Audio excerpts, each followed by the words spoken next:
شق البحار. بسم الله الرحمن الرحيم. إن الحمد لله نحمده ونستعينه ونستغفره ونعوذ بالله من شرور أنفسنا ومن سيئات أعمالنا.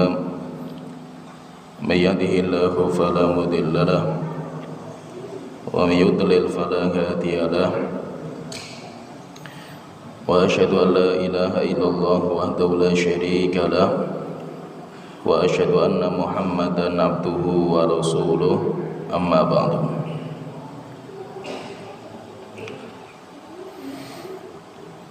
Kita melanjutkan pembahasan tentang rukun iman, dan alhamdulillah kita sudah menyelesaikan iman kepada kitab suci, dan telah kita sebutkan bahwa iman memiliki 6 rukun: iman kepada Allah, iman kepada malaikat, iman kepada kitab, iman kepada Rasul, iman kepada hari akhir, dan iman kepada takdir yang baik maupun yang buruk. Dan alhamdulillah kita sudah menyelesaikan iman kepada Allah, iman kepada malaikat, iman kepada kitab. Pada kesempatan kita kali ini kita masuk di iman kepada Rasul, rukun iman yang keempat. Kita kembali ke kitab yang ditulis oleh Syekh Utsaimin rahimahullah ta'ala, kitab Ushulul Iman. Beliau berkata, saya bacakan ucapan beliau, nanti kita sebutkan rincian. Beriman kepada Rasul juga harus beriman kepada 4 perkara. Tapi nanti setelah kita bacakan mukadimah yang dibawakan oleh Syekh Utsaimin di pembahasan yang keempat, yaitu iman kepada Rasul. Beliau berkata, al-imanu bir-rusuli, iman kepada Rasul. Ar-rasulu jam'u rasulin. Rasul itu kalau dalam bahasa Arab itu jamak. Jamak itu menunjukkan lafadz banyak. Rusul, jam'u rasul, mufradnya yaitu kalimat tunggalnya itu rasul. Jadi ada rusul, ada rasul. Dan rasul itu bermakna mursal. Arti kalimat rasul itu artinya mursal, yang diutus. Jadi kalimatnya arsala yursilu itu mengutus. Zat yang mengutus namanya mursil, yaitu Allah Ta'ala. Sedangkan orang yang diutus namanya rasul atau mursal. Berarti Rasul itu adalah orang yang diutus oleh mursil, sang pengutus. Ay mab'utsun bi iblaghi syai'. Maksudnya diutus untuk menyampaikan sesuatu. Diutus untuk menyampaikan sesuatu itu artinya secara bahasa. Jadi Rasul itu adalah utusan yang diutus untuk menyampaikan sesuatu yang rahasia. Itu namanya Rasul secara bahasa. Wal murad huna, dan yang dimaksud dengan Rasul di sini yaitu secara istilah syariat. Rasul secara istilah syariat. Siapa itu Rasul? Man uhiya ilaihi minal bashari bi syar'in wa umira bi tablighihi. Syekh Utsaimin mengatakan, Rasul itu siapa? Apa Rasul itu? Rasul itu adalah orang yang diberikan wahyu kepadanya. Seseorang yang diberikan wahyu kepadanya dengan sebuah syariat, wa umira bi tablighihi, dan diperintahkan untuk menyampaikan. Diperintahkan untuk menyampaikan syariat itu kepada umatnya. Jadi kalau Rasul itu, siapa Rasul itu? Orang atau manusia yang diberikan wahyu kepadanya dengan sebuah syariat dan diperintahkan kepadanya untuk menyampaikan syariat itu kepada umatnya. Berarti dia itu perantara atau dia itu utusan. Allah ingin menyampaikan sesuatu kepada hambanya, Allah tidak bisa langsung menyampaikan sesuatu kepada hambanya, tidak bisa langsung, tetapi Allah menyampaikan lewat perantara. Maka ada perantara yang diutus oleh Allah Ta'ala. Perantara yang diutus oleh Allah itu namanya Rasul. Dan Allah untuk menyampaikan syariat kepada hambanya itu melewati dua Rasul. Rasulnya itu nanti ada dua. Yang pertama dinamakan dengan Rasul Malaki, utusan Allah dari kalangan malaikat, yaitu malaikat Jibril. Kemudian yang kedua Rasul Insi, utusan Allah dari kalangan manusia. Berarti intinya di sini itu antara Allah sampai ke hamba, antara Allah sampai kepada kita. Allah ingin menyampaikan sesuatu kepada kita. Allah ingin memerintahkan kepada kita, ingin melarang kepada kita. Perintah Allah, larangan Allah tidak mungkin langsung kepada kita. Tidak mungkin Allah langsung memerintahkan kepada kita, sholatlah kalian, puasalah, jauhkan dosa dan maksiat. Tidak bisa. Tidak bisa langsung. Tetapi Allah melewati perantara, sehingga nanti Allah menyampaikan perintah Allah, larangan Allah kepada malaikat Jibril. Berarti malaikat Jibril sebagai Rasul dari kalangan malaikat. Nanti malaikat Jibril menyampaikan kepada Rasul dari kalangan manusia. Turun malaikat Jibril kepada Rasulnya manusia, Rasul dari kalangan manusia. Nanti Rasul dari kalangan manusia baru menyampaikan kepada umat manusia semuanya.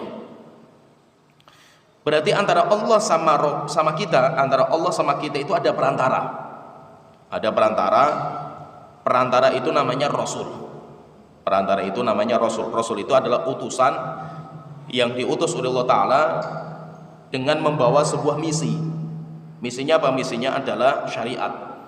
Allah mewahyukan kepada Rasul itu syariat. Diperintahkan syariat itu untuk menyampaikan kepada umatnya. Wa awwalur rusuli Nuhun wa akhiruhum Muhammadun sallallahu alaihi wasallam. Setelah itu beliau mengatakan, kata Syekh Utsaimin,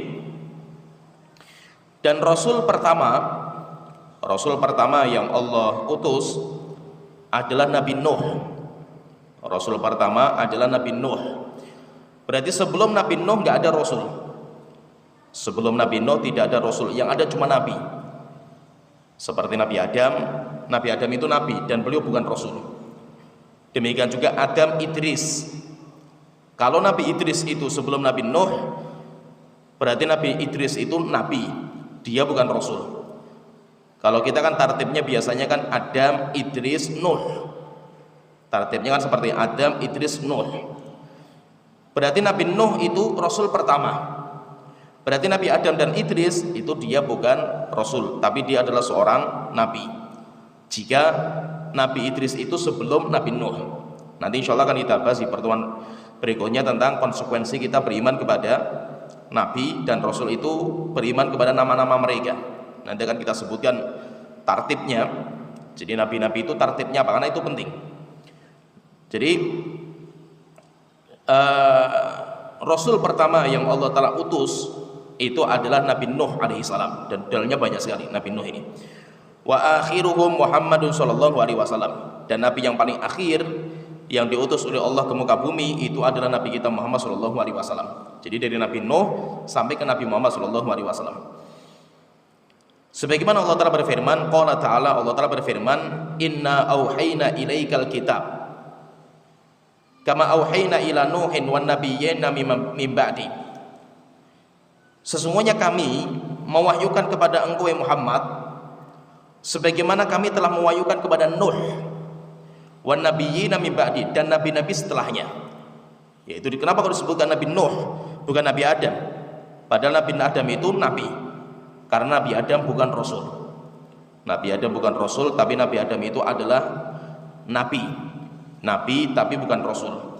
Sedangkan Rasul pertama itu adalah Nabi Nuh, maka Allah sebutkan Nabi Nuh pertama kali, kama auhayna ila Nuhin, sebagaimana kami telah mewahyukan kepada Nabi Nuh wan nabiyyina min ba'di, dan nabi-nabi setelahnya. Berarti menunjukkan apa? Menunjukkan Nabi Adam itu bukan Rasul. Sedangkan Rasul pertama kali yang Allah utus itu adalah Nabi Nuh, karena Allah sebutkan di sini Nabi Nuh dan nabi-nabi setelahnya. Wa fi sahihil Bukhari an Anas bin Malik radhiyallahu anhu. Dalam hadis sahih dikeluarkan Imam Bukhari dari Anas bin Malik radhiyallahu anhu, fi hadis syafa'ah, di dalam hadis panjang lebar yang menceritakan tentang syafaat, yaitu namanya syafaatul uzma. Syafaat nanti di padang mahsyar. Ketika manusia semuanya berkumpul di padang mahsyar, matahari didekatkan sejarak 1 mil, keringat bercucuran sampai ada yang menenggelamkan. Akhirnya manusia sudah tidak kuat. Maka mereka datang kepada Nabi Adam alaihissalam. Nabi Adam nggak bisa bantu. Setelah itu mereka datang ke Nabi Nuh. Nabi Nuh tidak bisa bantu. Pergi ke Nabi Ibrahim, Nabi Musa, Nabi Isa, sampai ke Nabi Muhammad, semuanya tidak bisa bantu. Tapi terakhir ketika Nabi Muhammad mengatakan, ha anadza, sayalah orang yang berhak bicara sama Allah Ta'ala di hari ini. Akhirnya Nabi Muhammad datang kepada Allah Ta'ala, kemudian sujud. Kemudian setelah itu dibukakan puji-pujian yang belum pernah ada di dunia. Setelah itu Rasulullah memuji Allah dengan pujian-pujian itu sampai kemarahan Allah reda. Setelah itu baru Allah mengatakan, wahai Muhammad, irfa' ra'sak, Muhammad angkat kepala engkau, wa qul yusma, ngomonglah kamu akan didengar, washfa'tu syafa', berikan syafaat kepada siapa yang kau kehendaki, engkau akan diizinkan. Setelah itu baru Rasulullah memberikan syafaat kepada semua yang tinggal di padang mahsyar. Ketika Rasulullah itu bicara sama Allah sampai Allah itu turun kemarahannya, maka semua yang ada di padang mahsyar semuanya memuji Rasulullah SAW. Allah memuji Rasulullah, demikian juga para malaikat, demikian juga manusia, jin, binatang, semuanya memuji Rasulullah SAW. Karena semua memuji Rasulullah, maka kedudukan itu dinamakan dengan maqam mahmudah. Maqam mahmudah, kedudukan yang sangat terpuji, di mana semua memuji Rasulullah SAW, yaitu ketika di padang mahsyar. Nah, di antara obrolan antara manusia dengan rasul-rasul yang tadi didatangi, Nabi Adam, Nabi Nuh, Nabi Ibrahim, Nabi Musa, Nabi Isa. Nah, poinnya di sini itu berkaitan dengan Nabi Nuh alaihissalam. Ketika manusia datang ke Nabi Nuh,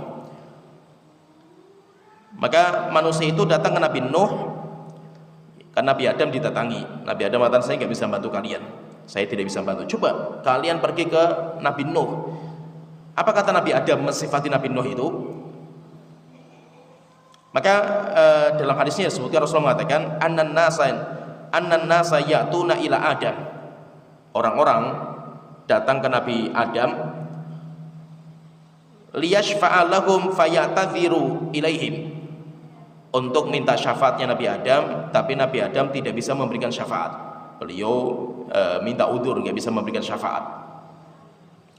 Setelah itu Nabi Adam mengatakan, utu Nuhan, datangilah Nabi Nuh, datangilah Nabi Nuh, awwala rasulin ba'athahullah, karena Nuh itu adalah awal rasul, rasul pertama yang Allah utus ke muka bumi. Nah, siapa yang mengatakan seperti itu? Nabi Adam alaihissalam. Nabi Adam sendiri mengatakan bahwa Nabi Nuh adalah rasul pertama, sedangkan Nabi Adam bukan rasul, karena beliau tidak mengakui dirinya sebagai rasul. Setelah itu nanti orang-orang datang ke Nabi Nuh alaihissalam, kemudian mengatakan, ya Nuh, anta awwalu rasulin ba'athahullahu ilal ardi. Wahai Nuh, bukankah engkau itu adalah rasul pertama? Engkau itu adalah rasul pertama yang Allah utus ke muka bumi. Isfa' lana ila rabbika, tolong berikan syafaat kepada kami di hadapan Allah Ta'ala. Tapi rupanya Nabi Nuh pun tidak bisa. Akhirnya Nabi Nuh melempar ke Nabi Ibrahim alaihissalam. Nah, di sini intinya menunjukkan bahwa Nabi Adam saja mengakui, Nabi Adam mengakui bahwa beliau bukan rasul. Nabi Adam itu bukan rasul, tapi beliau mengakui bahwa rasul pertama yang Allah utus ke muka bumi itu adalah Nabi Nuh alaihi salam. Berarti kita katakan rasul pertama itu Nabi Nuh, sedangkan rasul terakhir itu Nabi Muhammad SAW. Sebagaimana dalilnya mana ketika kita katakan rasul terakhir itu Nabi Muhammad SAW? Karena Allah Ta'ala berfirman, maka Muhammadun aba ahadi mir rijalikum, Muhammad bukan bapak salah seorang di antara kalian, walakin Rasulullah, tapi Muhammad itu adalah Rasulullah, wa khataman nabiyyin, dan Muhammad itu adalah khotam. Khotam itu artinya khotim. Khotim itu artinya penutup. Nabi Muhammad itu adalah khatimun nabiyyin, penutup para nabi. Jika nabi saja tidak ada, ditutup, apalagi rasul. Karena nanti insya Allah kita bahas sedikit. Karena antara nabi dan rasul itu berbeda. Setiap rasul itu nabi, tapi tidak setiap nabi itu rasul. Untuk sampai ke tingkatan rasul itu harus melalui nabi dulu. Tingkatannya itu harus melalui nabi. Kalau nabi saja ditutup, apalagi rasul. Sehingga ketika dikatakan wa khataman nabiyyin, penutup para nabi, berarti kalau penutup para nabi, otomatis Nabi Muhammad juga penutup para rasul. Tidak mungkin lagi ada rasul setelah Nabi kita Muhammad SAW. Jadi kalimat khotam itu sepakat nanti para ulama Ahlussunnah wal Jamaah dan ulama ahli tafsir bahwa khotam itu artinya khotim. Khotam itu artinya khotim. Khotim itu penutup. Itu sepakat, tidak ada khilaf dalam masalah ini. Di antara kaum muslimin tidak ada khilaf. Apalagi didukung dengan sebuah hadis yang jelas sekali, hadis mutawatir. Rasulullah SAW beliau bersabda, la nabiyya ba'di, ana khatamul anbiya, saya penutup para nabi, la nabiyya ba'di, tidak ada nabi setelahku. Dan sabdanya Rasul itu mutawatir, sehingga jelas berarti kalimat wa khataman nabiyyin itu artinya penutup para nabi, dan itu yang kita fahami. Tapi sebagian kelompok yang menyimpang seperti kelompok Ahmadiyah,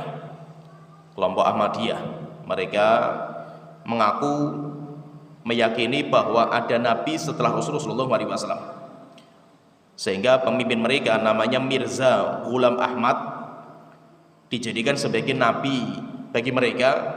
Setelah itu kelompoknya dinamakan dengan Ahmadiyah karena nisbat kepada pencetusnya namanya Mirza Ghulam Ahmad, sehingga kelompoknya namanya Ahmadiyah. Mereka punya tafsir, mereka itu punya buku tafsir Al-Quran. Ketika datang ayat ini, maka mereka mengatakan khataman nabiyyin, walakin Rasulullah wa khataman nabiyyin, Nabi Muhammad itu adalah khotam. Mereka mengatakan khotam itu artinya khotmun, khotmah, khotmun. Khotam itu kayak stempel, cincin, yaitu stempel atau cincin. Apa kata mereka? Mereka mengatakan Nabi Muhammad itu bukan penutup, kata mereka, kata orang Ahmadiyah, tapi Nabi Muhammad itu cincinnya para nabi. Nabi Muhammad itu cincinnya para nabi. Maksudnya apa cincinnya para nabi itu? Nabi Muhammad itu nabi terbaik. Nabi Muhammad itu nabi terbaik. Cuma Nabi Muhammad bukan penutupnya. Nabi Muhammad bukan penutupnya. Dan akidah seperti ini akidah kafir, akidah kufur. Sehingga siapa yang mengatakan seperti ini, masih ada nabi setelah Rasulullah, maka kafir. Sehingga ketika Nabi Muhammad meninggal dunia, itu kan sampai ada 3 nabi palsu muncul. Bahkan kalau ditambah dengan perempuan 4. Nah itu zaman Abu Bakar itu beliau nanti mendapatkan 4 nabi palsu. Cuma yang perempuan itu nanti gabung dengan satunya, berarti cuma ada 3 kekuatan. 3 kekuatan. Musailamah al-Kadzab itu yang paling terkenal, namanya Musailamah. Dinamakan Al-Kadzab karena dia paling pendusta. Dia sebenarnya sudah mengaku dirinya nabi ketika Rasul masih hidup. Nabi Muhammad masih hidup pun dia sudah mengaku dirinya nabi, tapi pendusta. Namanya Musailamah al-Kadzab. Kemudian Tulaihah al-Ansi. Tulaihah. Kemudian ketiga Tulaihah. Kemudian ketiga Al-Aswad al-Ansi. Kalau Aswad al-Ansi itu orang Yaman. Jadi ada 3 ini nabi langsung keluar di zamannya Abu Bakar. Kemudian nanti ada perempuan juga yang mengaku dirinya nabi, namanya Sijah, seorang dukun, namanya Sijah. Tapi akhirnya nanti Sijah menikah dengan Musailamah, tapi mereka punya kesepakatan waktu itu, mereka menikah untuk menggabungkan 2 pasukan. Kalau nanti mereka menang, maka negeri Islam dibagi menjadi 2. Setengahnya milik Musailamah, setengahnya milik Sijah. Jadi pengen dibagi seperti itu. Tapi ketika perang besar zamannya Abu Bakar, namanya perang, yaitu melawan antara perang Yamamah, yaitu melawan antara para sahabat dengan Musailamah al-Kadzdzab, sampai kalah Musailamah. Ketika kalah maka Sijah ketakutan sampai akhirnya nanti Sijah masuk Islam, dia masuk Islam kembali, sehingga Nabi Muhammad meninggal dunia 3 orang sudah mengaku dirinya Nabi. Terus bagaimana sikap para sahabat yang disepakati oleh para sahabat waktu itu? Sikapnya Abu Bakar, maka beliau mengatakan kafir, mereka semuanya kafir dan akan saya perangi, sampai akhirnya nanti terjadi peperangan besar antara para sahabat dengan kelompoknya Musailamah al-Kadzdzab, karena Musailamah itu pasukannya besar. Terjadi perang namanya perang Yamamah. Kemudian nanti yang ikut berangkat termasuk Wahsy itu yang membunuh Hamzah dengan tombaknya. Setelah itu tombaknya diambil, kemudian dia pengen membalas, yaitu balas dendam lah, atau pengen menebus dosa, sampai akhirnya berhasil. Dia nanti yang membunuh Musailamah dengan tombaknya. Jadi orang yang mengaku bahwasanya ada nabi setelah Rasulullah, maka dia kafir. Oleh karena itu, alhamdulillah MUI negeri Indonesia ini, MUI Majelis Ulama Indonesia, telah mengeluarkan fatwa tentang kafirnya Ahmadiyah kafir, dihukumi kafir sama para ulama di Indonesia, dan itu sudah tepat. Kenapa? Karena mereka bukan Islam. Walaupun mereka syahadat, walaupun mereka juga mengakui kenabian Rasulullah SAW. Mereka mengatakan Nabi Muhammad itu Rasul terbaik, cuma mereka meyakini Nabi Muhammad bukan penutup. Ketika mereka mengatakan Nabi Muhammad bukan penutup Nabi, maka mereka kafir. Kenapa? Karena itu sudah akidah, sudah paten, sepakat, nggak ada perubahan. Sehingga kita katakan di sini bahwa Rasul pertama yang Allah utus ke muka bumi itu adalah Nabi Nuh, kemudian Rasul terakhir penutup yaitu Nabi Muhammad SAW. Tapi Allah telah mengatakan khataman nabiyyin, penutup para nabi. Kalau para nabi berarti Nabi Rasul semuanya sudah nggak ada, semuanya sudah ditutup dengan Nabi Muhammad SAW. Kemudian setelah itu beliau mengatakan, kata Syekh Utsaimin, beliau mengatakan walam takhlu ummatun min rasulin yab'atsuhu Allah taala bi syari'atin mustaqillatin ila qaumihi. Beliau mengatakan tidak ada sebuah umat yang kosong dari kerasulan. Pasti setiap umat itu diutus kepada mereka seorang rasul. Yab'atsuhu Allah taala bi syari'atin, di mana Allah mengutus rasul itu dengan membawa sebuah syariat mustaqillatin ila qaumihi, syariat yang khusus kepada kaumnya sendiri.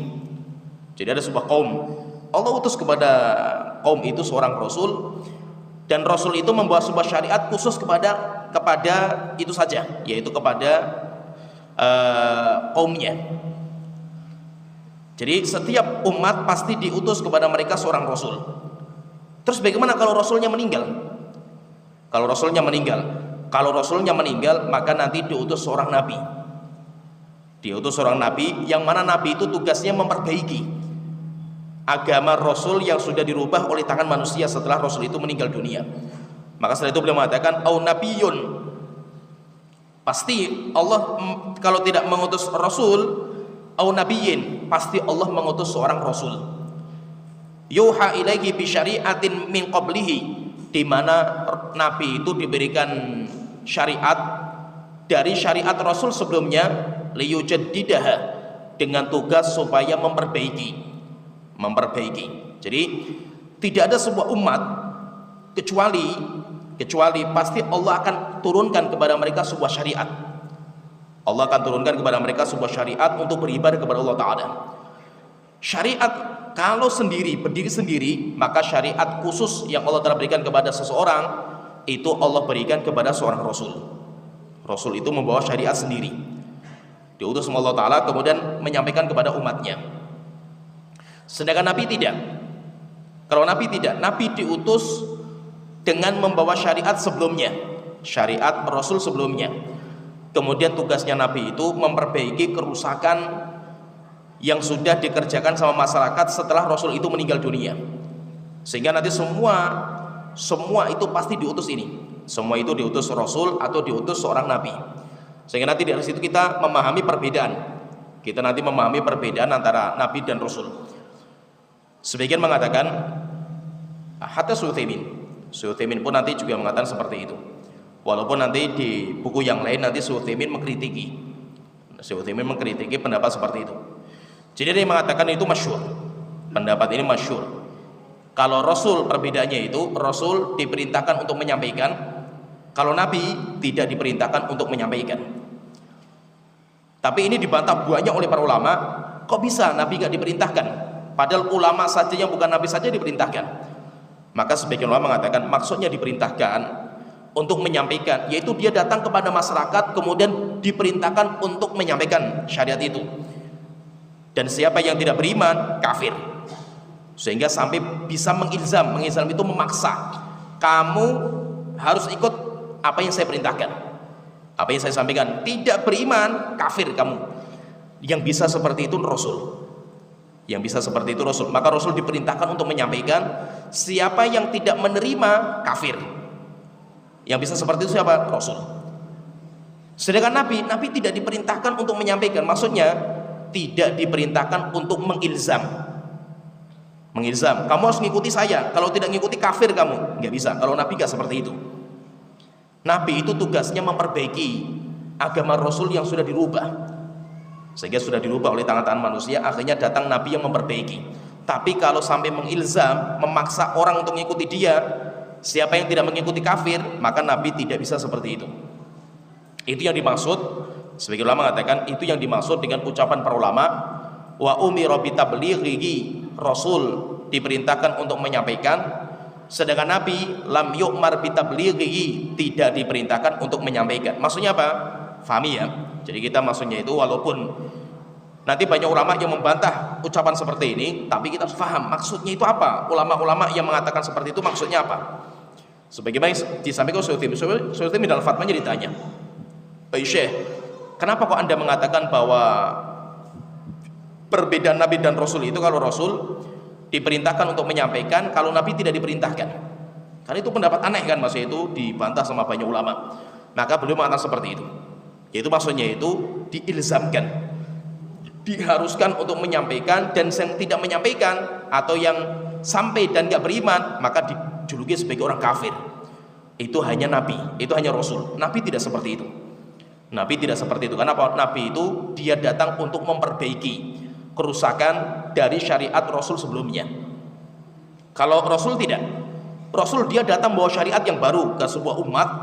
Siapa yang tidak beriman kafir. Bahkan terkadang orang-orang yang tidak beriman kepada Nabi, mereka langsung diazab oleh Allah di dunia langsung diazab. Kenapa? Karena dia kafir, tidak beriman kepada Rasul. Beda dengan Nabi. Kalau Nabi nggak seperti itu. Jadi ada yang mengatakan seperti itu. Bedanya Nabi dan Rasul itu, ada yang mengatakan Rasul diperintahkan untuk menyampaikan syariat yang Allah Ta'ala turunkan kepadanya, kalau Nabi tidak. Karena Nabi itu sebenarnya dia nggak punya syariat baru, tetapi dia itu memperbaiki syariat Rasul sebelumnya. Berarti nanti dari sini kita muncul beberapa pendapat perbedaan dalam masalah perbedaan antara Nabi dan Rasul. Tapi ada kesepakatan di sini antara Nabi dan Rasul itu, ada kesepakatan. Kesepakatannya apa? Ulama mengatakan setiap Rasul itu Nabi, tapi tidak setiap Nabi itu Rasul. Maksudnya gini, ini ada tingkatan, manusia itu ada tingkatan. Kalau saya gambarkan tingkatan paling bawah, dan nanti tingkatan paling bawah pun nanti bertingkat-tingkat lagi itu. Jadi manusia paling bawah, jadi ini manusia yang beriman lah gitu. Kita katakan orang yang beriman. Kalau orang kafir jelas, nanti tingkatan orang kafir macam-macam. Tingkatan manusia yang beriman itu nanti mereka bertingkat-tingkat. Yang pertama tingkatannya itu dhalim. Dhalim pun bermacam-macam. Dhalim itu apa? Orang yang tidak menjalankan perintah Allah atau orang yang melanggar larangan Allah Ta'ala. Dhalim, paling bawah. Orang ini masuk neraka jahanam, diancam untuk masuk neraka jahanam karena dosanya.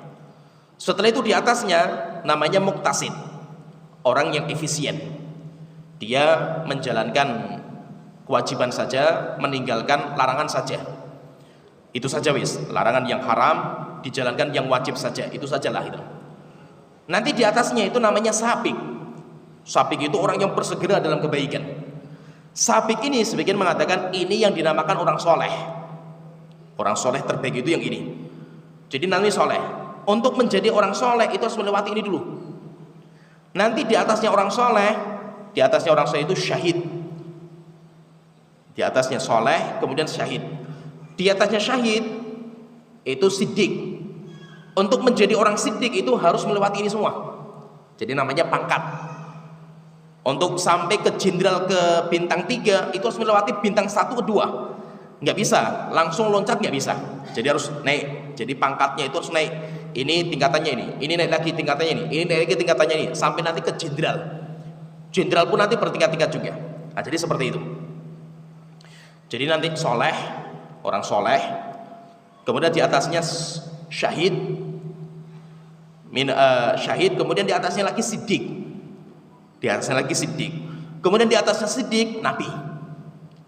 Lah 4 tingkatan itu soleh, kemudian syahid, kemudian siddiq, kemudian nabi. Allah Ta'ala sebutkan 4-4-nya itu di dalam Al-Quran dalam surat Taubat. Wa may yuti'illaha war rasul fa ulaika ma'an nabiyyin was-siddiqin wasyuhada'i wassolihin. Ya, ini tingkatan ini tingkatan ma'an nabiyyin, nabi, tingkatan tinggi, nabi, wasiddiqin, siddiq di bawahnya, wasyuhada, syahid di bawahnya, wassolihin, solihin di bawahnya lagi, di bawahnya syahid. Nah, berarti tingkatannya itu soleh. Tingkatan manusia itu kita itu soleh.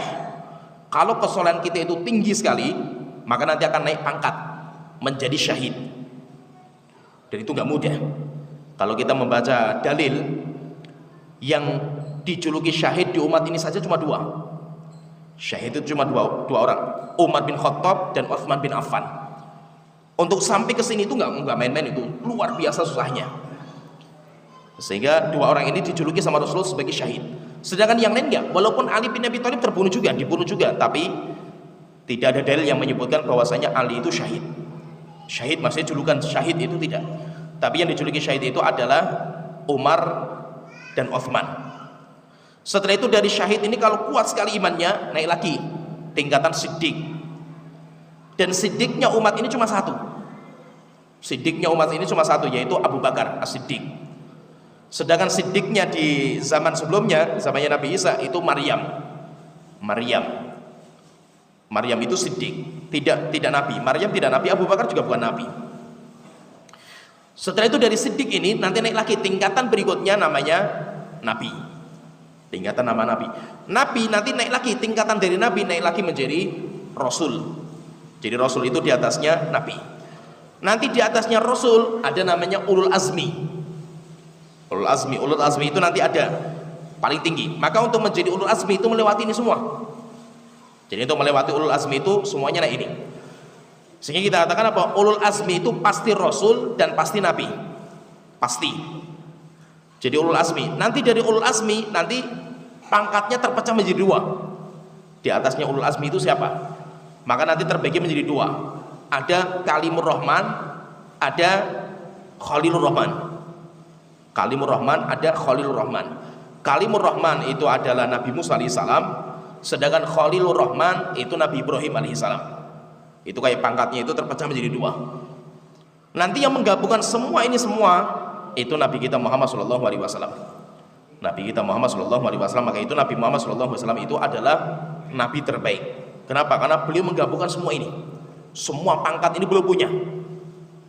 Kalau Nabi Ibrahim kan enggak. Nabi Ibrahim semuanya punya kecuali Nabi Ibrahim bukan Kalimur Rahman. Nabi Musa punya semua ini kecuali 1 pangkat enggak punya Nabi Musa, yaitu Khalilur Rahman. Nabi Ibrahim saja itu kehilangan 1 pangkat. Demikian juga Nabi Musa kehilangan 1 pangkat. Tapi yang punya semua pangkat itu Nabi kita Muhammad sallallahu alaihi wasallam. Sehingga Nabi Muhammad itu nabi terbaik. Kenapa Nabi Muhammad itu Khalilur Rahman, Nabi Muhammad Kalimur Rahman, Nabi Muhammad Ul Azmi, Nabi Muhammad Rasul, Nabi Muhammad juga nabi. Juga semua pangkat beliau punya. Sehingga Nabi Muhammad itu nabi terbaik. Berarti dari sini tergambar, fahami ya? Dari sini tergambar semua rasul itu pasti nabi. Karena untuk masuk ke tingkatan rasul harus melewati tingkatan kenabian. Harus kenabian dulu. Berarti semua nabi, semua rasul itu nabi, tapi kebalikannya tidak semua nabi itu rasul. Memang ada rasul-rasul yang nabi-nabi yang diangkat menjadi rasul, tapi tidak semua nabi itu diangkat menjadi rasul. Sehingga ada kesepakatan di sini, para ulama sepakat bahwa semua rasul itu nabi dan tidak semua nabi itu rasul. Nah, terus perbedaannya apa ini antara nabi dan rasul itu, apa perbedaannya itu? Maka sebagian menyebutkan ada 3 perbedaan. Sebagian mengatakan ada 3 perbedaan. Perbedaan yang pertama, kalau rasul diutus kepada kaum mukhalifin, diutus kepada kaum yang kafir, musyrik. Jadi kaumnya itu kafir, kaumnya itu musyrik. Setelah itu diutus seorang rasul. Maka itu kenapa Nabi Adam enggak rasul? Karena Nabi Adam belum terjadi kesyirikan. Kesyirikan pertama kali ini siapa? Zamannya Nabi Nuh. Sehingga Nabi Nuh ketika diutus kepada kaum yang berbuat kesyirikan, maka Nabi Nuh itu menjadi rasul. Sedangkan Nabi diutus kepada kaum muwafiqin, nabi-nabi yang masih sepakat dalam masalah tauhid, yaitu masih masyarakat yang masih beriman kepada Allah Ta'ala, masih berbuat tauhid, cuma mereka berbuat dosa dan maksiat. Yang dirubah itu nanti dosa dan maksiat dirubah. Akhirnya mereka berzina, kemudian minum khamar, seperti itu. Jadi kalau Nabi diutus kepada kaum yang berbuat dosa dan maksiat, tetapi tidak diutus kepada kaum yang musyrik. Ini perbedaan pertama. Perbedaan kedua, Rasul membawa kitab suci. Rasul membawa kitab suci, sebagaimana telah kita sebutkan di pertemuan sebelumnya. Jadi kitab suci yang Allah telah turunkan, itu yang punya hanya Rasul, yang punya harus Rasul. Sedangkan Nabi tidak memiliki kitab suci. Nabi tidak membawa kitab suci. Terus Nabi bagaimana mereka diutus? Mereka diutus untuk memperbaiki syariat Rasul sebelumnya. Jadi setiap Nabi meninggal dunia, setiap Rasul meninggal dunia, dia meninggalkan kitab suci kepada umatnya. Nanti umatnya merubah-rubah kitab suci itu. Akhirnya diutus Nabi untuk memperbaiki kembali, sehingga nanti diperbaiki. Kemudian yang ketiga, perbedaan ketiga, Nabi tidak diperintahkan untuk menyampaikan, yaitu apa? Mengilzam, sampai mengatakan kafir bagi orang yang tidak beriman kepadanya, tidak mengikuti dia. Sedangkan Rasul, dia diperintahkan untuk menyampaikan, kemudian menghukumi, mengilzam. Siapa yang tidak beriman, maka dia kafir. Jadi nanti perbedaannya seperti itu. Di sini sebutkan sama beliau di sini, semua umat itu pasti Allah utus kepada mereka seorang rasul, atau kalau tidak ada rasul, Allah utus kepada mereka seorang nabi yang akan mengajarkan kepada mereka tata cara ibadah kepada Allah Ta'ala, supaya mereka itu bisa beribadah, menyembah kepada Allah Ta'ala. Allah menciptakan manusia tujuannya untuk ibadah. Wa ma khalaqtul jinna wal insa illa liya'budun. Tidaklah kami menciptakan jin dan manusia kecuali untuk ibadah. Terus bagaimana cara ibadah? Maka Allah mengutus rasul, mengutus nabi, tujuannya untuk mengenalkan bagaimana cara ibadah, sehingga nanti akhirnya ada syariat, ada yang diharamkan, ada yang diperintahkan. Nah, itu namanya syariat. Syariat itu cara kita itu beribadah kepada Allah Ta'ala. Allah Ta'ala berfirman, walaqad ba'atsna fi kulli ummatin rasulah ani ibudullaha wajtanibut taghut. Kami telah mengutus kepada setiap umat seorang rasul. Ani ibudullah, apa tugasnya nabi itu dan rasul itu? Ani ibudullah, sembahlah Allah saja. Wajtanibut taghut, dan jauhilah taghut. Taghut itu segala sesuatu yang disembah selain manusia, segala sesuatu yang melampaui batasan manusia. Dia itu diangkat, manusia makhluk, tapi diangkat melebihi manusia atau makhluk, dimuliakan melebihi makhluk. Itu namanya taghut. Nanti taghut macam-macam, bisa berhala, itu taghut, bisa iblis. Demikian juga bisa pemimpin yang membuat undang-undang. Setelah itu dianggap undang-undang pemimpin lebih mulia daripada undang-undang Allah Ta'ala, itu taghut. Itu juga taghut. Dan yang lain-lain taghut banyak. Allah Ta'ala sini berfirman, ani ibudullaha wajtanibut taghut. Perintah Nabi dan Rasul ketika datang, mereka mengatakan sembahlah Allah dan jauhilah taghut. Allah Ta'ala juga berfirman, wa im min ummatin illa khala fiha nadhir. tidaklah ada sebuah umat kecuali pasti akan datang kepada umat itu sang pemberi peringatan. Demikian juga Allah Ta'ala berfirman, inna anzalna taurata fiha hudan wa nur, kami telah menurunkan kitab Taurat sebagai petunjuk dan sebagai cahaya. Yahkumu bihan nabiyyun alladzina aslamu lilladzina hadu, di mana nabi-nabi setelahnya mereka berhukum dengan kitab Taurat ini. Menunjukkan berarti apa? Menunjukkan berarti nabi mereka itu berhukum dengan kitab sucinya Rasul. Nabi Musa itu Rasul, sedangkan nabi berhukum dengan kitab sucinya Nabi Musa alaihissalam atau Rasul Nabi Musa, yaitu nabi-nabi Bani Israil itu mereka nggak punya kitab suci. Terus kitab suci dari mana? Kitab sucinya dari Nabi Musa alaihissalam, yaitu kitab Taurat. Nah, jadi intinya di sini, intinya kita sebutkan di sini, intinya semua umat pasti Allah utus kepada mereka seorang Rasul, atau Allah utus kepada mereka seorang Nabi untuk mengenalkan ilmu tata cara ibadah kepada Allah Ta'ala. Pertanyaan, terus bagaimana dengan kenyataannya? Rupanya banyak umat-umat yang gak sampai wahyu kepada mereka. Maka kita katakan yang tidak sampai wahyu kepada mereka itu nanti ada hukum khusus, dinamakan dengan ahlul fatrah. Jadi ahlul fatrah itu orang-orang yang tinggal di pedalaman, sehingga mereka tidak mendapatkan syariat dari Allah Ta'ala, tidak tahu Islam, tidak tahu Nabi, tidak tahu Allah, tidak kenal perintah Allah, tidak kenal larangan Allah Ta'ala. Karena mereka nggak tahu sama sekali, karena nggak diutus kepada mereka. Orang-orang yang suku pedalaman itu banyak seperti itu. Pertanyaan, bagaimana kondisi mereka? Mereka terus bagaimana nantinya itu? Tidak mungkin Allah mengazab mereka. Tidak mungkin Allah mengazab mereka, karena kaidahnya tidak mungkin Allah mengazab sebelum ilmu didatangkan. Wa ma kunna mu'adzibina hatta nab'asa rasulah. Kami tidak mungkin mengazab sebuah umat yang berbuat kesyirikan sampai kami utus kepada mereka seorang rasul. Kalau tidak ada rasul nggak mungkin diazab, karena rasul itu untuk menyampaikan ilmu. Terus bagaimana mereka itu? Mereka orang-orang yang mati, meninggal dunia, dan mereka itu tidak punya ilmu, tinggal di pedalaman, namanya ahlul fatrah. Nanti mereka itu punya dua hukum. Hukum yang pertama hukum dunia, mereka hukum dunianya kafir, dihukumnya sebagai orang kafir karena secara zahir mereka tidak menisbatkan Islam. Ini hukum dunia. Yang kedua, di hukum akhirat, di hari kiamat mereka nanti diutus kepada mereka seorang rasul. Di hari kiamat Allah mengutus kepada mereka seorang rasul. Rasulnya nanti bawa api, diperintahkan mereka untuk masuk dalam api. Siapa yang taat kepada rasul, maka mereka nanti masuk surga. Yang tidak, nanti mereka akan diazab di neraka jahanam. Sehingga nanti perbedaannya di situ. Perbedaannya di situ. Tapi kalau sampai kepada mereka seorang rasul, maka berarti hujah sudah sampai kepada mereka. Hujah sudah sampai kepada mereka. Siapa yang tidak beriman, kafir, maka nanti orang itu layak untuk diazab di neraka jahanam. Telah kita sebutkan bahwa setiap umat pasti Allah akan utus kepada mereka seorang rasul atau seorang nabi untuk mengajarkan kepada mereka tata cara ibadah kepada Allah Ta'ala.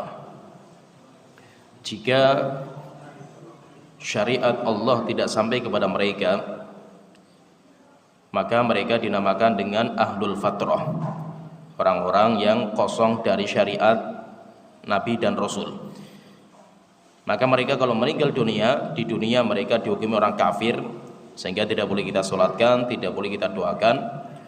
Tapi di hari kiamat mereka nanti akan dibangkitkan lagi, diutus kepada mereka seorang Rasul.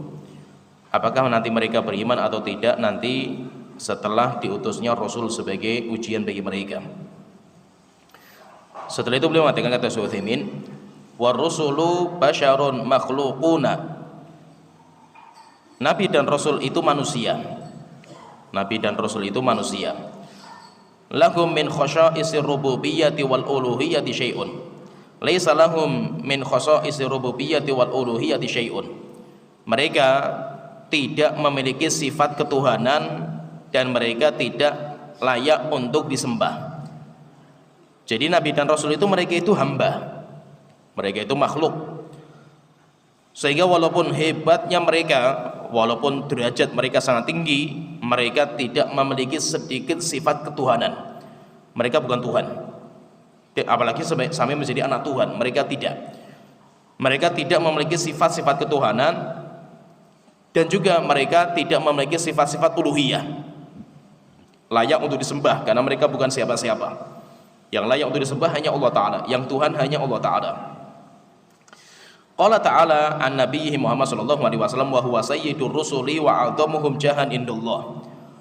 Allah Ta'ala mengatakan kepada Nabi kita Muhammad sallallahu alaihi wasallam, dan beliau adalah sayyidnya para penghulu, para nabi dan rasul, dan beliau adalah rasul yang paling tinggi derajatnya di hadapan Allah Ta'ala.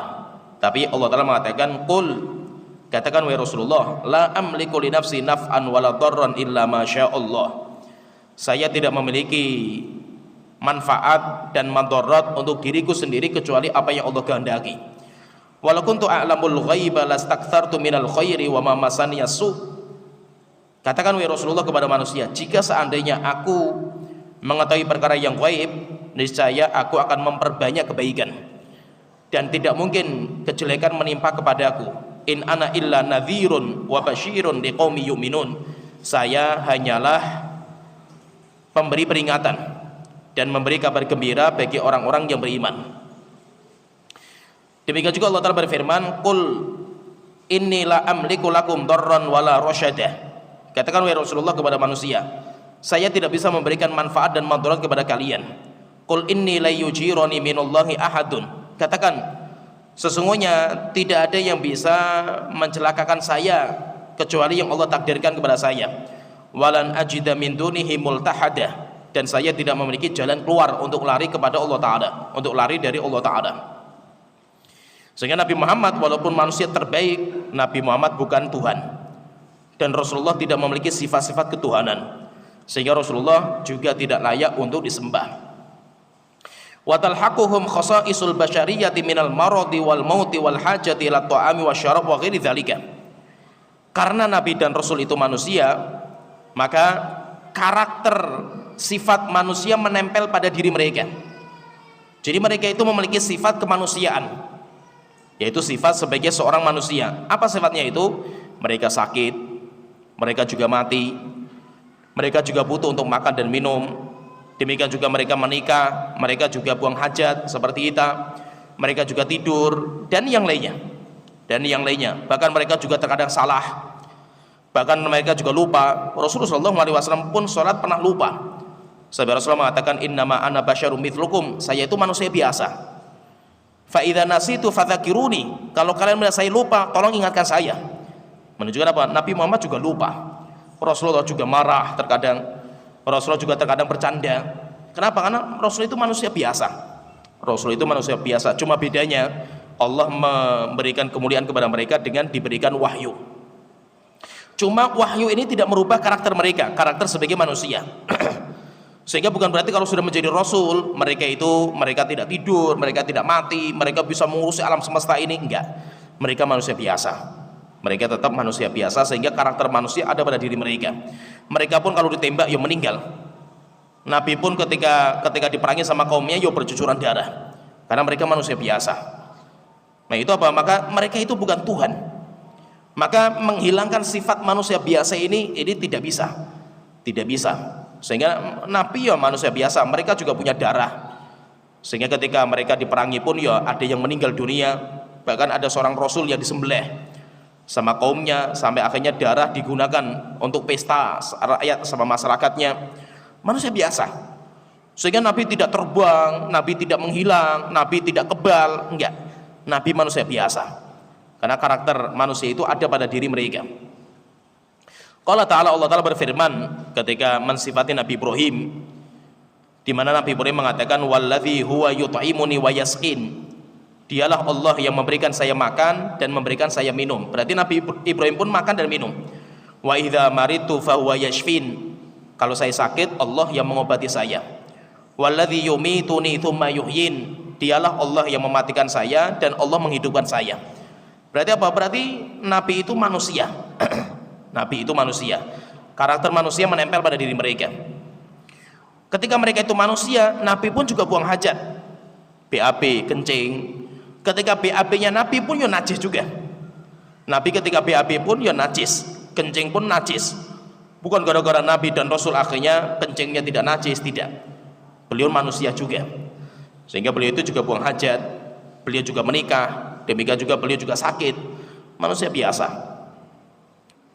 Faqala Nabi sallallahu alaihi wasallam, oleh karena itu Rasulullah SAW beliau pernah bersabda, innama ana basyarum mithlukum, saya itu manusia seperti kalian, ansa kamatan sauna, saya lupa sebagaimana kalian lupa. Fa idza nasitu fadzakiruni, kalau kalian melihat saya lupa, maka tolong ingatkan, saya diingatkan. Berarti manusia biasa, mereka itu manusia. Bahkan terkadang Nabi itu omongannya, yaitu ucapannya dalam masalah duniawi terkadang salah. Kalau itu bicara masalah dunia. Berbeda kalau Nabi itu bicara masalah agama, masalah akhirat, maka itu firman dari Allah Ta'ala. La yantiqu anil hawa in huwa illa wahyu yuha. Nabi tidak berfirman, Nabi tidak bersabda kecuali wahyu dari Allah Ta'ala, bukan karena hawa nafsu. Tapi kalau urusan dunia itu Nabi Muhammad juga manusia biasa. Rasulullah pernah ketika hijrah ke Madinah mendapatkan orang-orang Madinah itu karena mereka petani dan mereka itu menanam korma. Rupanya korma itu dikawinkan. Korma itu kalau pengen bagus hasilnya itu nanti dikawinkan. Rasulullah nggak pernah lihat seperti itu. Itu Rasulullah nggak pernah tahu karena beliau orang Mekah, nggak tahu cocok tanam. Kebiasaan orang Mekah itu dagang. Akhirnya Rasulullah kayak bertanya, kenapa kalian kawinkan gitu? Kenapa harus kawinkan? Akhirnya para sahabat memahami, ya udah nggak usah dikawinkan. Kita serahkan takdir Allah Ta'ala saja. Akhirnya mereka tidak mengawinkan korma itu, akhirnya gagal panen. Setelah itu mereka datang ke Rasulullah mengadukan, ya Rasulullah, kita gagal panen gara-gara kita memahami sabda engkau untuk tidak mengawinkan. Maka Rasulullah mengatakan, antum a'lamu bi umuri dunyakum, kalian lebih faham urusan dunia kalian. Kalau masalah dunia kita lebih top daripada Nabi Muhammad SAW. Tapi kalau urusan agama, urusan akhirat, Nabi Muhammad itu wahyunya di situ. Sehingga terkadang itu Rasulullah SAW pun terkadang meleset. Bahkan ada ketika terjadi perang Badar, Rasulullah SAW itu ketika perang Badar itu beliau memilih sebuah base camp sebagai tempat base campnya kaum muslimin. Akhirnya ada seorang ahli strategi perang bertanya, ya Rasulullah, saya ingin bertanya, tempat yang kau tunjukkan itu wahyu dari Allah atau bukan? Maksudnya apa? Kalau itu wahyu, selesai wis, sabina wa ta'na. Kalau wahyu berarti dari Allah Ta'ala, kita tidak boleh melanggar, kita tidak boleh menjauhi sedikit. Ya sudah, samina wa ta'na, karena itu wahyu dari Allah Ta'ala. Rasulullah mengatakan enggak, itu bukan wahyu, cuma itu strategi perang yang saya canangkan. Maka sahabat itu mengatakan, ya Rasulullah, kalau seperti itu saya enggak setuju. Saya tidak setuju. Akhirnya Rasulullah tanya, kalau pendapat kamu gimana? Kalau pendapat saya, ya Rasulullah, kita kuasai satu sumur yang paling besar, sumur Badar. Yang paling besar kita kuasai sehingga kita punya sumber air minum. Sedangkan sumur-sumur yang lain kita pendam. Sehingga orang kafir ketika datang ke sini, mereka tidak punya asupan air minum mereka. Pasti akan kehausan mereka. Nanti kalau mereka datang ke tempat kita bantai mereka. Akhirnya Rasulullah mengatakan, benar pendapat kamu. Akhirnya setelah itu apa? Pindah. Rasulullah pindah. Menunjukkan apa? Masalah dunia itu masalah dunia. Di mana masalah dunia itu kita itu lebih paham masalah dunia. Tapi kalau bicara masalah agama, bicara masalah akhirat, Nabi Muhammad SAW itu sebagai seorang utusan. Dia akan mengenalkan bagaimana cara ibadah kita kepada Allah Ta'ala. Bukan Rasul itu mengajarkan cara bercocok tanam, bukan. Rasul tidak mengajarkan cara dagang. Kita lebih paham masalah dagang. Kita lebih paham masalah cocok tanam. Kita lebih paham masalah urusan dunia, kita lebih paham. Maka Rasul mengatakan, antum a'lamu bi umuri dunyakum. Kalian urusan dunia lebih paham daripada saya. Cuma kalau masalah ibadah kepada Allah, kita menuju Allah, ini urusannya Rasulullah SAW. Sehingga Rasulullah itu ketika datang ke Madinah, di Madinah itu sudah ada model sistem jual beli atau muamalah maliyah, itu sudah ada, mereka itu sudah ada, tanpa diajari sama Rasulullah SAW, tapi mereka sudah punya, walaupun berbeda dengan di Mekah. Yaitu rupanya orang-orang petani zaman dulu itu mereka sudah memiliki sistem jual beli atau muamalah dengan sistem jual beli salam, dan itu Rasulullah nggak ngajari. Rasulullah tidak ngajari, mereka sudah terbiasa dengan sistem itu, menjadi budayanya mereka. Yaitu jual beli salam itu gini, saya sebagai seorang pedagang, saya pengepul besar, Saya butuh kurma misalkan di tahun haji misalkan sekitar berapa ton misalkan. Saya datang kepada petani, saya katakan saya butuh kurma berapa ton misalkan di musim haji Dzulhijjah. Saya pengen beli sekarang. Kurma belum ada buahnya. Oke, saya beli dulu. Ini uangnya saya tunai, uangnya saya bayar sekarang. Saya nanti 4 bulan lagi saya harus mendapatkan kurma. Waktunya kapan? Jelas. Akhirnya apa? Akhirnya petani itu mendapatkan modal untuk mengolah lahan, mendapatkan uang tunai untuk mengolah lahan. Dan nanti ketika panen, harganya sesuai dengan kesepakatan awal, bukan harga sekarang pasar, bukan. Rasulullah ketika sampai di Madinah, orang sudah terbiasa muamalahnya nggak seperti itu. Apakah perlu diajari manusia? Enggak. Mereka sudah tahu sendiri cara urusan dunia mereka. Tapi Rasulullah memberikan rambu-rambu saja. Siapa yang jual beli salam, maka harus jelas waktunya kapan, takarannya berapa, harganya berapa, itu harus jelas. Berarti Nabi Muhammad datang bukan ngajari jual beli. Kita lebih paham masalah jual beli, tapi Rasulullah ngasih rambu-rambu. Kalau jual beli tidak boleh zalim, tidak boleh jual beli itu riba, tidak boleh ini. Selain itu bebas. Kita lebih paham masalah urusan dunia kita daripada Nabi kita Muhammad SAW. Sehingga kita ngikuti Rasulullah itu untuk ibadah, bukan kita ngikuti Rasulullah untuk dunia, tapi untuk ibadah kepada Allah. Urusan dunia kita lebih paham masalah urusan dunia kita. Setelah itu beliau mengatakan Tasawufimin, waqad wasafahumullahu ta'ala bil ubudiyyati lahu fi a'la maqamatihim. Dan Allah mensifati Nabi dan Rasul dengan sifat hamba. Sifat hamba. Bahkan sifat hamba, julukan hamba bagi manusia itu adalah julukan terbaik. Julukan terbaik kita itu, kalau kita itu namanya Abdullah, hamba Allah Ta'ala, Abdurrahman. Seorang ketika dia itu menghambakan diri kepada Allah Ta'ala, dia itu adalah manusia terbaik. Sehingga kata para ulama, tingkatan manusia, derajat mereka, kemuliaan mereka sesuai dengan tingkatan penghambaan diri kita kepada Tuhan kita. Semakin tinggi penghambaan kita kepada Tuhan kita, maka berarti kita itu semakin mulia. Kita semakin mulia. Kenapa? Karena sifat kita itu hamba. Kita itu hamba, kita itu makhluk, kita itu hamba Allah Ta'ala. Maka kita itu nggak usah malu kalau kita itu sebagai hambanya Allah Ta'ala. Kita hambanya Allah Ta'ala. Bahkan para nabi dan rasul dijuluki sebagai hamba, padahal mereka itu manusia terbaik. Nabi dan rasul itu mereka manusia terbaik, tapi Allah menjuluki mereka dengan hamba pada posisi terbaiknya mereka, pada derajat tingkatan terbaiknya mereka. Sebagaimana Allah Ta'ala mensifati Nabi Nuh. Allah Ta'ala mengatakan innahu kana abdan syakura. Nabi Nuh adalah hamba yang senantiasa bersyukur kepada Allah Ta'ala. Hamba. Mereka bukan Tuhan, apalagi anak Tuhan. Mereka itu hamba. Demikian juga Allah Ta'ala mengatakan kepada Nabi Muhammad, tentang Nabi Muhammad, tabarakalladzi nazzalal furqana ala abdihi liyakuna lil alamin nadhira. Dialah Allah, Maha Suci Allah, yang telah menurunkan kitab suci kepada hambanya. Siapa hambanya? Nabi Muhammad SAW. Demikian juga Allah Ta'ala mensifati Nabi Ibrahim, Nabi Ishak, Nabi Yakub. Allah Ta'ala berfirman, wadhkur ibadana. Ingatlah cerita hamba-hamba kami, Ibrahim wa Ishak wa Yakub ulil aidi wal absar. Nabi Ibrahim, Nabi Ishak, Nabi Yakub yang mereka memiliki kekuatan dan mereka memiliki pandangan. Inna akhlasnahum bi khalisatin dzikrad dar. Yaitu mereka nanti diangkat derajat mereka. Kenapa? Karena hamba. Wa qala fi Isa bin Maryam. Demikian juga Allah mensifati Nabi Isa. Allah Ta'ala mengatakan in huwa illa abdun an'amna alaihi wa ja'alnahu mathalan li bani Israil.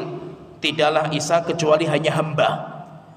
Tidaklah Isa kecuali hanya hamba yang kami karuniakan kepadanya. Yaitu karuniakan itu apa? Dijadikan sebagai rasul. Tapi dia bukan anak Tuhan. Allah tidak punya anak. Allah tidak butuh siapa-siapa. Lam yalid walam yulad walam yakul lahu kufuwan ahad. Allah tidak punya anak, Allah tidak punya orang tua, dan Allah tidak butuh siapa-siapa.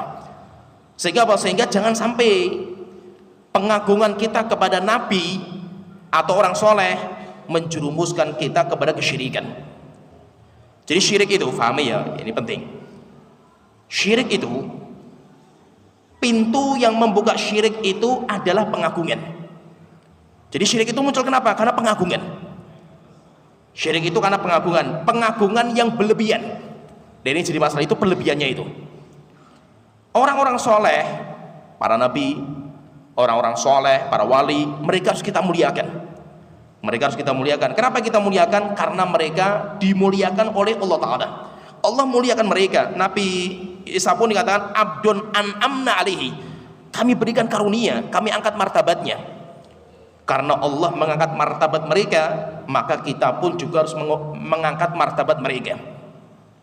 Sehingga mencintai orang soleh, mengagungkan mereka, memuliakan mereka itu wajib, kewajiban. Kenapa? Karena Allah juga mencintai mereka dan Allah mengagungkan mereka. Kita itu harus mencintai orang soleh, kita harus mencintai ulama, kita harus mencintai orang-orang yang soleh, apalagi tingkatan sampai wali Allah Ta'ala, apalagi sampai tingkatan nabi. Harus kita cintai, harus kita hormati. Tapi penghormatan yang berlebihan itu syaitan. Jadi syaitan itu untuk menyesatkan manusia itu bukan dengan dosa dan maksiat. Dosa dan maksiat itu mudah, semua orang mengaku dirinya dosa dan maksiat, namanya dosa kan gitu. Dosa itu hati kecil itu mengaku dosa. Dan syaitan gak suka terlalu seperti ini. Jadi misalnya gini, kenapa kok jeratan syaitan pertama kali itu bukan dosa dan maksiat? Syaitan itu dia pertama kali akan menjerat manusia itu untuk syirik. Kalau dia berhasil, maka syaitan berhasil. Kalau orang itu jatuh dalam kesyirikan berarti berhasil. Kalau tidak, maka syaitan akan menjerumuskan kepada bid'ah. Kalau dia jatuh dalam bid'ah, sukses syaitan itu. Kalau tidak jatuh dalam bid'ah, maka yang ketiga, syaitan akan menjerumuskan dosa dan maksiat. Kenapa? Kata para ulama itu sampai mengatakan al bid'atu ahabbu ila iblis minal ma'asi. Bid'ah itu lebih dicintai sama iblis daripada maksiat. Kenapa? Karena pelaku bid'ah itu menganggap itu baik, menganggap itu bagus, sehingga susah untuk bertobat kepada Allah Ta'ala. Sedangkan pelaku dosa dan maksiat, hati kecil dia itu meyakini dia itu salah. Maka itu syaitan, hebatnya dia itu untuk menjerumuskan manusia pada kesyirikan, dia itu bikin, yaitu dibikin sebuah brand bahwasanya kita itu sedang mengagungkan orang soleh, yang mana mengagungkan orang soleh itu boleh, bahkan kemuliaan gitu, sehingga mereka menganggap itu ibadah gitu. Menganggap itu ibadah, mengagungkan orang soleh kan ibadah. Oh iya, kita sepakat dalam masalah ini. Cuma yang jadi masalah itu berlebihannya itu yang jadi masalah. Bisa dipahami ya? Jadi syaitan, hebatnya syaitan, kenapa orang-orang yang berbuat kesyirikan mereka rela mengorbankan nyawa mereka untuk mempertahankan kesyirikan mereka. Mereka rela mengorbankan harta mereka. Mereka rela mengorbankan semua yang mereka miliki untuk keyakinan mereka, karena mereka menganggap diri mereka baik. Mereka itu menganggap diri mereka sedang ibadah kepada Allah Ta'ala. Dengan cara apa? Mengagungkan orang-orang soleh. Sehingga disinilah syaitan itu nanti akan membuka pintu kepada manusia di sini. Sehingga misalkan gini, kita melihat mereka misalkan kesyirikan seperti Syiah, orang-orang Syiah, yang mana mereka sama mulah-mulah mereka, walaupun sekarang di Iran lagi kacau. Berita-berita terakhir ini, sekarang mulah-mulah mereka, ulama-ulamanya Syiah itu dicaci maki sama masyarakatnya sendiri. Mereka sudah muak, masyarakatnya Iran itu sudah muak dengan perilaku mulah-mulah mereka. Mulah itu kayak ulama lah, ya, ulamanya mereka itu sudah muak mereka ini. Kenapa? Karena kayak manusia suci. Bahkan ada perayaan, mereka itu perayaan pesta dari BAB atau kotoran tinjanya mulah. Sehingga itu ada pestanya sendiri. Mereka menganggap mulah itu makhluk suci, nggak punya dosa. Bahkan ada pesta, nanti mereka itu pestanya itu membawa kotoran mereka, mulah mereka, dibuat pesta raya. Ya kan? Pertanyaan di sini, kenapa kok istilahnya itu goblok sekali lah istilahnya itu. Tapi mereka itu rela mengorbankan nyawa mereka untuk itu. Karena mereka menganggap itu ibadah. Nah, jadi yang bahayanya di sini. Maka itu intinya kita pahami di sini bahwa Nabi dan Rasul saja yang mereka manusia terbaik, mereka itu tetap julukannya hamba, sehingga mereka tidak punya sifat-sifat ketuhanan, maka mereka tidak layak untuk disembah, dan penyembahan kepada mereka, kesyirikan, disebabkan karena berlebihan dalam mengagungkan mereka. Mencintai mereka itu wajib. Nah itu apa kata Rasulullah mengatakan la tuturuni kama atrotin nasara Isa bin Maryam, kalian jangan itrok, Yang dilarang sama Rasulullah itu itra. Itra itu apa? Mubalagha fil madhi, berlebihan dalam mencintai dan memuji. Ini yang dilarang sama Rasulullah, berlebihannya itu yang dilarang. Tapi Rasulullah SAW pun beliau manusia paling mulia.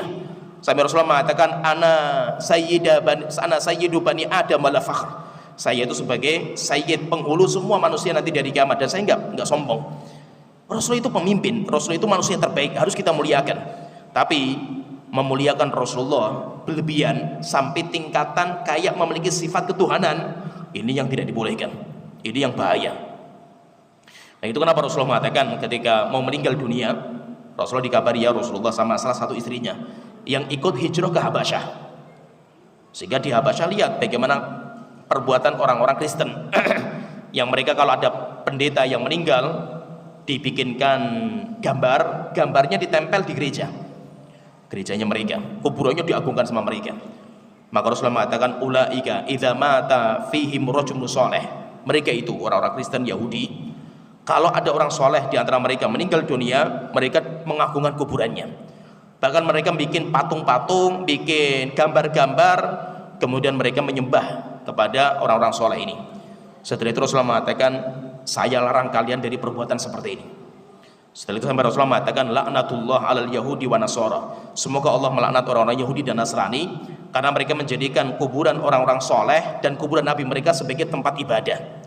Berarti menunjukkan apa? Pengagungan kuburan orang soleh bukan adat Islam, bukan budaya Islam, tapi itu adatnya orang Kristen dan Yahudi yang masuk ke Islam. Itu masuk ke Islam dan Rasulullah melarang. Maka itu sampai terakhir Rasulullah berdoa, Rabbi la taj'al qabri wathanan yu'bad, Tuhanku janganlah kau jadikan kuburanku sebagai berhala yang akan disembah oleh manusia. Dan alhamdulillah doanya Rasul dikabulkan. Doanya Rasul dikabulkan sehingga yang dipilih oleh Allah untuk menjadi penjaga Mekah dan Madinah itu Saudi Arabia. Saudi Arabia, walaupun Saudi Arabia dijuluki sebagai Wahabilah dan yang lainnya, tapi mereka yang dipilih sama Allah Ta'ala, bukan kita, bukan orang Indonesia. Coba kalau seandainya orang Indonesia yang mereka punya kuburan Rasulullah, kuburan Rasul ada di Indonesia, kayak apa perayaannya itu? Uang kuburan orang yang gak jelas saja dia siapa saja itu luar biasa ramainya. Nggak tahu dia orang atau kucing atau kuda saja, kita nggak tahu itu, nggak tahu di situ ada kuburan, wah tiba-tiba ramai kan itu, luar biasa ramainya kan itu. Yang orang nggak tahu saja dia itu penghuni surga atau tidak kan itu saja ramainya luar biasa. Apalagi kalau Nabi, coba di Indonesia ada satu kuburan Nabi, kayak apa ramainya itu, ngeri ramainya itu. Maka alhamdulillah doanya Rasulullah dikabulkan sehingga tidak mungkin ada orang berbuat kesyirikan terhadap kuburan Rasulullah SAW. Di mana nabi-nabi sebelumnya itu terjadi kesyirikan, masyarakatnya menyembah kepada kuburan itu. Tapi kalau Nabi Muhammad dijaga. Kenapa? Karena doanya Rasulullah SAW. Maka itu kita tidak mengingkari orang yang mencintai Rasul, karena itu kewajiban.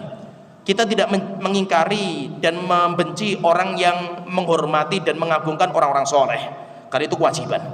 Tapi yang kita ingkari itu berlebihan sampai memberikan hak ketuhanan bagi Nabi dan orang soleh itu. Contohnya misalkan ya, saya tahu misalkan ada sebuah syair terkenal, bahkan sering dibaca di kita. Ada sebuah ucapan dan itu ngeri sekali mengucapannya itu. Ya, dia mengatakan dalam syairnya itu dinamakan dengan mimiyah. Jadi ada sebuah syair dia itu namanya mimiyah. Di mana dalam syair itu dia menisbatkan itu siapa sih Nabi Muhammad SAW itu? Alladzi indahu ilmul lauhi wal qalami. Disebutkan Nabi Muhammad itu nabi yang mengetahui perkara yang gaib, dan seorang nabi yang menguasai langit dan bumi, dan seorang nabi yang dia itu memiliki ilmu lauh dan qalam. Ya, menunjukkan ini ngeri sekali dan itu menisbatkan apa? Berarti Nabi Muhammad itu kayak Tuhan. Nabi Muhammad itu kayak Tuhan dan itu bahaya. Ini yang bahaya seperti itu. Sampai orang datang kepada kuburan orang soleh kemudian minta anak, datang kepada kuburan orang soleh, minta langsung kepada kuburan, minta anak, minta rizki, minta ini. Bahkan ada riwayat, ada cerita di sebuah para ulama, kuburan Imam Syafi'i di Mesir, itu banyak orang yang ke sana itu melempar kertas dilempar di situ. Kertasnya itu apa punya? Wahai Syafi'i, tolong berikan saya anak. Coba kan. Wahai Imam Syafi'i, tolong berikan saya rizki. Bahkan yang lebih ngeri lagi itu ada beberapa kuburan di Indonesia ini, itu Di atasnya itu ada tulisan, ini kuburan, di atasnya ada tulisan, kemudian anak panah ke bawah ke kuburan itu. Apa tulisannya? Ud'uni astajib lakum. Mintalah kepadaku, berdoalah kepadaku, pasti akan saya kabulkan. Tapi anak panahnya itu ke kuburan itu. Itu mengerikan sekali itu. Bahkan ada yang sujud, bahkan ada beberapa tempat itu yang mana tempat kuburan ini orang kalau datang harus merangkak dan nggak boleh pakai sandal. Luar biasa, pengagungannya itu luar biasa itu, dan itu jadi masalah. Kita tidak mengingkari orang yang mengagungkan orang soleh, itu kewajiban. Tetapi yang menjadi masalah itu apa? Berlebihan. Karena itu pintu-pintu kesyirikan sejak zaman Nabi Nuh alaihissalam.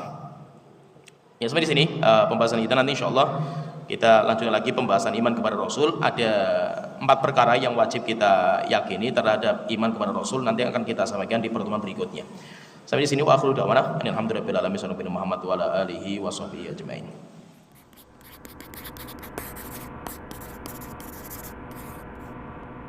Donasi dakwah multimedia Nida Salam. Berikan donasi terbaik Anda untuk dakwah dan pendidikan Islam.